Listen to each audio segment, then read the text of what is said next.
Hello అండి, welcome back to our channel. Hero వచ్చే story అందాల రాక్షసి సీజన్ 2 ఎపిసోడ్ 111.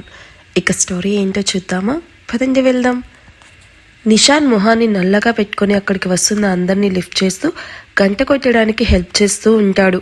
నిషాన్ చేస్తున్న పనిని అందరూ వియర్డ్గా చూస్తూనే తమకు శ్రమ లేకుండా గంట కొట్టడంలో హెల్ప్ చేసుకున్నందుకు నిషాన్కి థ్యాంక్స్ చెప్పి వెళ్ళిపోతున్నారు గుడికి వచ్చిన భక్తులందరూ.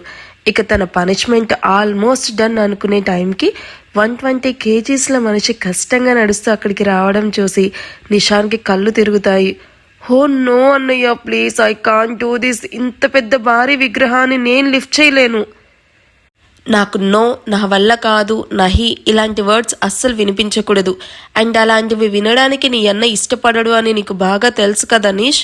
సో ల్యాక్ చేయకుండా ఇచ్చిన పనిష్మెంట్ ఫినిష్ చేయని యాటిట్యూడ్గా చెప్పి జరిగేది ప్రత్యక్ష పాత్ర పోషిస్తున్నట్లు చూస్తున్న అభి వైపు ఇక్కడి నుండి వెళ్ళు అన్నట్టు చూడడంతో అభి కంగారుగా అక్కడి నుండి పరిగెత్తుకున్నట్టే వెళ్ళిపోవడం చూసి ఆయుష్ చిన్నగా నవ్వుకుంటాడు.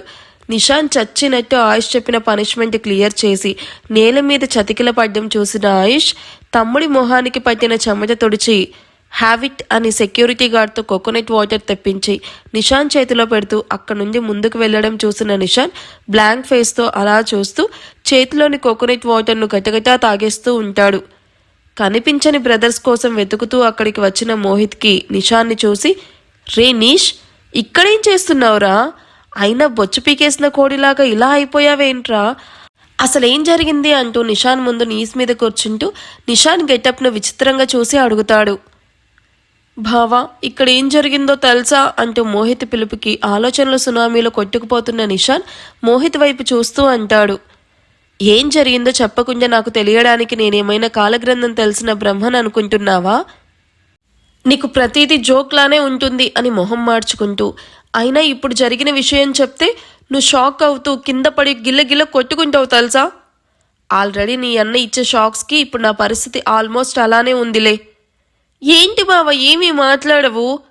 ఇలాగే సోదు చెప్తూ ల్యాక్ చేస్తావా లేక విషయం చెప్తావా అని ఆలోచిస్తూ ఉన్నాను. అవును కదా, నీకు ఇంకా అసలు విషయం చెప్పనే లేదు. అసలేం జరిగిందంటే, ముందు నువ్వు సరిగ్గా కూర్చో అని మోహిత్ను తన పక్కనే లాగి కూర్చోపెట్టుకొని అందరం కలిసి దర్శనం చేసుకున్న తర్వాత అభి ఇక్కడికి వెళ్దామని అడిగితే అమ్మవారి దర్శనం చేసుకోవడానికి నేను అభి కలిసి వచ్చాము. సో వాట్, ఇందులో షాక్ అవడానికి ఏముంది? అబ్బా, ముందు నన్ను చెప్పనివ్వు బావా, అనవసరంగా మధ్యలో డిస్టర్బ్ చెయ్యకు. హో, ఇంకా అసలు విషయం చెప్పనే లేదా? సరే సరే, కంటిన్యూ. ఇక్కడికి వచ్చి దర్శనం చేసుకుని వెళ్తుంటే అభికి గంట కొట్టడానికి అందడం లేదని నేను తనని 2 చేతులతో లిఫ్ట్ చేసి గంట కొట్టడానికి హెల్ప్ చేశాను. హోరి నీ అయ్యా, కొంప ముంచేశావు కదరా. ఆ టైంలో నీ అన్న కాని చూస్తుంటే నిన్ను గుడి అని కూడా చూడకుండా బట్టలు తీసి మరి తన్నేవాడు. ఇక్కడ నీకు ఇంకో ట్విస్ట్ ఇవ్వనా? అన్నయ్య నన్ను అభిను అలా చూసేశాడు బావా. అంతేకాదు తర్వాత అంటూ జరిగింది మొత్తం క్లియర్గా చెప్పగానే మోహిత్కి హార్ట్ అటాక్ వచ్చినంత పనవుతుంది. బావా బావా, ఉన్నావా? షాక్లో పోయావా? పోయేలా ఉన్నారా బాబు? అసలేంట్రా మీ అన్నయ్య మన అందరి ఎక్స్పెక్టేషన్స్కి పూర్తి ఆపోజిట్గా ఉంటాడు. నిన్ను అభిను అలా చూసి కూడా ఇంత నార్మల్గా రియాక్ట్ అయ్యాడంటే నాకు ఇంకా నమ్మాలనిపించడం లేదు. టు బీ ఫ్రాంక్, నాది సేమ్ ఫీలింగ్ బావా. ఇవాళ నా చావు కన్ఫామ్ అని కూడా నేను ఫిక్స్ అయిపోయాను. కానీ అన్నయ్య అసలు ఏ రియాక్షన్ లేకుండా అలా నార్మల్గా ఉండడం అస్సలు డైజెస్ట్ చేసుకోలేకపోయాను. బావ అలా సైలెంట్గా ఉన్నాడంటే మనకి ఊహించని షాక్ ఏదో ఇవ్వబోతున్నాడు. Get ready. అసలే టెన్షన్తో కాళ్ళు చేతులు వర్క్ చేయడం లేదు. నువ్వు ఇలాంటివి చెప్పి మరింత టెన్షన్ పెట్టవాకు. నేను చెప్పింది నిజమవ్వకపోతే అప్పుడు అడుగు. అంటే ఏం చేస్తాడంటావు బావా? ఏమో, నీకు ఇప్పటికిప్పటికే ఒక మ్యాచ్ చూసి తనతోనే నీ పెళ్ళి అని చెప్పినా పెద్దగా ఆశ్చర్యపడాల్సిన అవసరం లేదు. వామ్మో, అలా జరిగితే అభి నన్ను చంపేస్తుంది. నీ అన్న చెప్పింది చెయ్యకపోతే తను కూడా చంపేస్తాడు కదరా. అభి అయినా చెప్పి చంపేస్తుంది కానీ నీ అన్న గురించి సపరేట్గా చెప్పాల్సిన అవసరం లేదు కదా అనగానే నిషాన్ తల పట్టుకొని కూర్చుంటాడు. సర్లే, ఆ సిచ్యువేషన్ వచ్చినప్పుడు ఏదో ఒకటి చేద్దాం, కానీ ఇప్పటి నుంచి ఆలోచించి బుర్రపాటు చేసుకోకు. పద, అందరూ మన కోసం చూస్తూ ఉంటారు. ఇంకా కాసేపు మనం ఇలాగే ఉంటే బావ డైరెక్ట్గా వచ్చి మన ఇద్దరు బెండ్ తీస్తాడు అని చెప్తూ నిషాన్ని తీసుకొని అందరి దగ్గరికి వెళ్తాడు. కాసేపు అందరూ అక్కడే టైం స్పెండ్ చేసి మహల్కి రిటర్న్ అవుతారు. విప్లవ్ చెప్పింది విన్న ఆశ ఏడుస్తూ నేల మీదకి జారిపోయి తన కడుపు మీద చేతులు పెట్టుకుని ఏడుస్తూ ఉంటుంది. ఐఎమ్ సారీ కన్నా, నువ్వు నా బొజ్జులో ఉన్నావని తెలిసినప్పుడు నేను ఎంత హ్యాపీగా ఫీల్ అయ్యానో ఒక్క నీకు మాత్రమే తెలుసు. కానీ ఇప్పుడు అందరి క్షేమం కోసం నిన్ను చంపేస్తున్నాను. ఈ విషయం మీ డాడీకి తెలిస్తే నన్ను లైఫ్లో క్షమించరు అంటే నా మొహం కూడా చూడడు అని నాకు బాగా తెలుసు.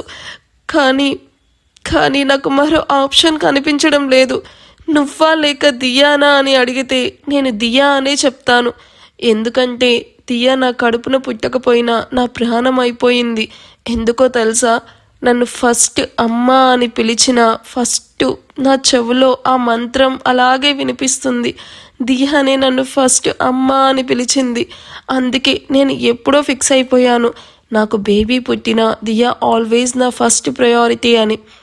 ఈ అమ్మ మీద కోపం పెంచుకోకు కన్నా అని గుండె పగిలేలాగా ఏడుస్తూ కాసేపటికి ఏదో కఠినమైన నిర్ణయం తీసుకున్న దానిలాగా పైకి లేచి కన్నీళ్లు తుడుచుకుంటూ వాష్రూమ్లోకి వెళ్ళి ఫ్రెష్ అయ్యి హాల్లో ఉన్న విప్లవ్ ముందుకి నడుస్తుంది.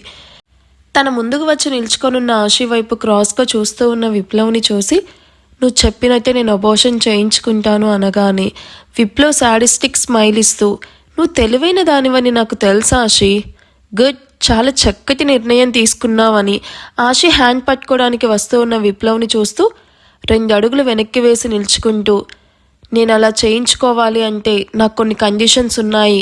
అవి నువ్వు ఒప్పుకుంటేనే నేను నువ్వు చెప్పినట్టు వింటూ ఇక్కడే ఉంటాను, లేదా నేను ఫుడ్ కూడా తినకుండా ఇలాగే చచ్చిపోతాను. వద్దొద్దు ఆశి, నువ్వు కలలో కూడా నీ నోటి నుంచి నువ్వు దూరం అవుతావు అనే మాట అస్సలు అనకు.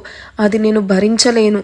చెప్పు, నువ్వు నాతో నా కళ్ళ ముందే ఉంటాను అంటే అవి ఎలాంటివైనా నేను నవ్వుతూ యాక్సెప్ట్ చేస్తాను.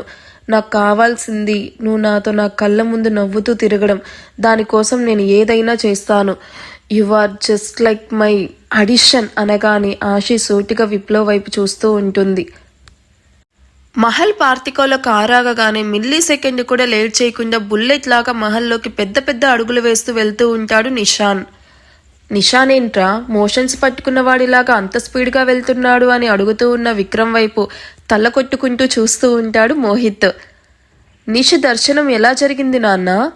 అప్పుడే తాము అటెండ్ అవ్వాల్సిన ఫంక్షన్ ఫినిష్ చేసుకుని వచ్చిన రాగిని నవ్వుతూ అడగగానే క్షణం పాటు ఆగి, యా ఇట్స్ గుడ్ మామ్ అని చెప్పి గబగబా స్టెప్స్ ఎక్కుతూ ఉన్న కొడుకు బిహేవియర్ను విచిత్రంగా చూస్తూ ఉంటారు సూర్యదేవ్ అండ్ రాగిని.